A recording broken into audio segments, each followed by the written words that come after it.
श्री शिवाय नमस्तुभ्यम्। अथ द्वादशोऽध्यायः मोक्षदायक पुण्य क्षेत्रों का वर्णन।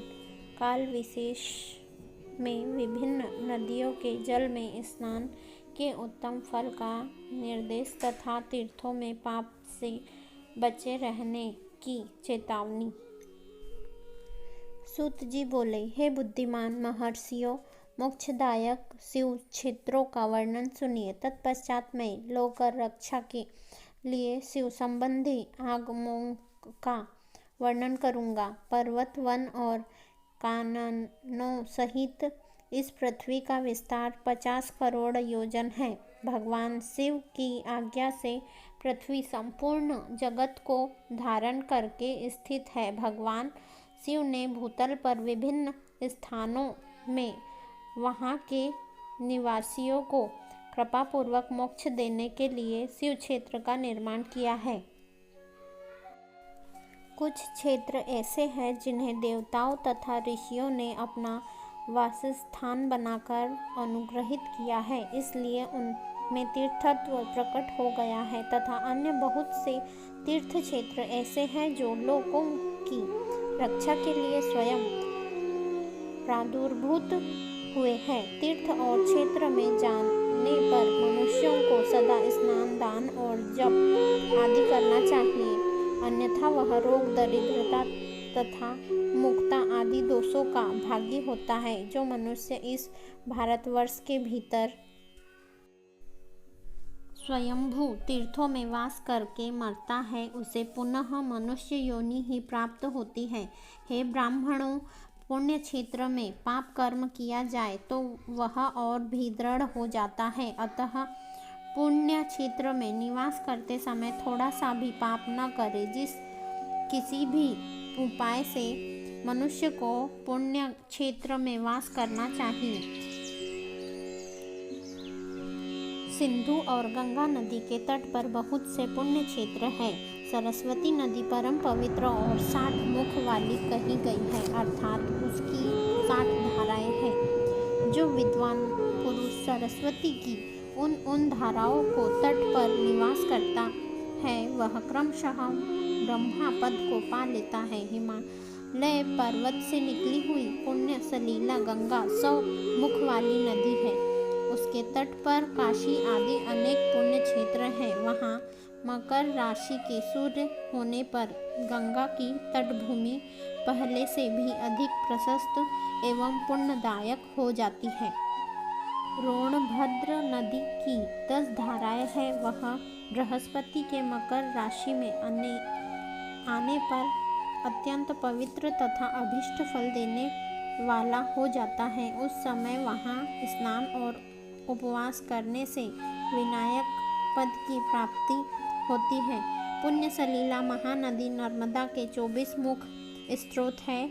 उसमें स्नान तथा उसके तट पर निवास करने से मनुष्य को वैष्णव पद की प्राप्ति होती है। तमसा नदी के 12 तथा रेवा के 10 मुख है। परम पुण्यमयी गोदावरी के 21 मुख बताए गए हैं। वह ब्रह्म हत्या तथा गोवध के पाप का भी नाश करने वाली एवं रुद्र लोक देने वाली है। कृष्णवेणी नदी का जल बड़ा पवित्र है। वह नदी समस्त पापों का नाश करने वाली है। उसके 18 मुख बताए गए हैं तथा वह विष्णु लोक प्रदान करने वाली है। तुंगभद्रा के 10 मुख है। वह ब्रह्मा लोक देने वाली है। पुण्य सलीला सुवर्णमुखरी के 9 मुख कहे गए हैं। ब्रह्मा लोक से लौटे हुए जीव उसी के तट पर जन्म लेते हैं। सरस्वती, पंपा, कन्याकुमारी तथा शुभकारक श्वेत नदी ये सभी पुण्य क्षेत्र हैं। इनके तट पर निवास करने से इंद्रलोक की प्राप्ति होती है। हाँ, पर्वत से निकली हुई महानदी कावेरी परम पुण्यमयी है। इसके 27 मुख बताए गए हैं। वह संपूर्ण अभीष्ट वस्तुओं को देने वाली है। उसके तट स्वर्गलोक की प्राप्ति कराने वाले तथा ब्रह्मा और विष्णु का पद देने वाले हैं। कावेरी के जो तट शैव क्षेत्र के अंतर्गत है, वे अभीष्ट फल देने के साथ ही शिवलोक प्रदान करने वाले भी हैं। नैमिषारण्य तथा बद्रिकाश्रम में सूर्य और बृहस्पति के मेष राशि में आने पर यदि स्नान करे तो उस समय वहाँ किए हुए स्नान पूजन आदि को ब्रह्मालोक की प्राप्ति करने वाला जानना चाहिए। सिंह और कर्क राशि में सूर्य की संक्रांति होने पर सिंधु नदी में किया हुआ स्नान तथा केदार तीर्थ के जल का पान एवं स्नान ज्ञानदायक माना गया है। जब बृहस्पति सिंह राशि में स्थित हो उस समय सिंह की संक्रांति से युक्त भाद्रपद मास में यदि गोदावरी के जल में स्नान किया जाए तो वह शिवलोक की प्राप्ति करने वाला होता है। ऐसा पूर्व काल में स्वयं भगवान शिव ने कहा था। जब सूर्य और बृहस्पति कन्या राशि में स्थित हो तब यमुना और सोनभद्र में स्नान करे। वह स्नान धर्मराज तथा गणेश जी के लोक में महान भोग प्रदान करने वाला होता है। यह महर्षियों की मान्यता है। जब सूर्य और बृहस्पति तुला राशि में स्थित हो उस समय कावेरी नदी में स्नान करे। वह स्नान भगवान विष्णु के वचन की महिमा से संपूर्ण अभीष्ट वस्तुओं को देने वाला माना गया है। जब सूर्य और बृहस्पति वृश्चिक राशि पर आ जाए तब मार्गशीर्ष के महीने में नर्मदा में स्नान करने से विष्णु लोक की प्राप्ति होती है। सूर्य और बृहस्पति के धनु राशि में स्थित होने पर सुवर्णमुखरी नदी में किया हुआ स्नान शिवलोक प्रदान कराने वाला होता है। यह ब्रह्मा जी का वचन है। जब सूर्य और बृहस्पति मकर राशि में स्थित हो उस समय माघ मास में गंगा जी के जल में स्नान करना चाहिए। ब्रह्मा जी का कथन है कि वह स्नान शिवलोक की प्राप्ति कराने वाला होता है। शिवलोक के पश्चात ब्रह्मा और विष्णु के स्थानों में सुख भोग कर अंत में मनुष्य को ज्ञान की प्राप्ति हो जाती है।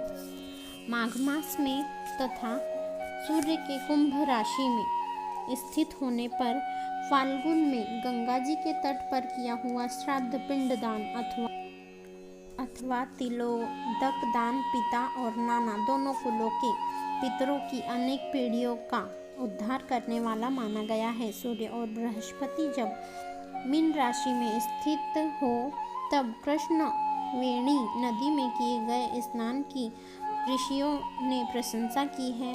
उन महीनों में पूर्वोक्त तीर्थों में किया हुआ स्नान इंद्रपद की प्राप्ति कराने वाला होता है। विद्वान पुरुष गंगा अथवा कावेरी नदी का आश्रय लेकर तीर्थवास करे। ऐसा करने से उस समय में किए हुए पाप का निश्चय ही नाश हो जाता है।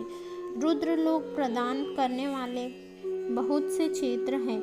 ताम्रपर्णी और वेगवती ये दोनों नदियाँ ब्रह्मलोक के प्रतिरूप फल देने वाली हैं। उन दोनों के तट पर अनेक स्वर्गदायक क्षेत्र हैं। उन दोनों के मध्य में बहुत से पुण्यप्रद क्षेत्र हैं। वहाँ निवास करने वाला विद्वान पुरुष वैसे फल का भागी होता है।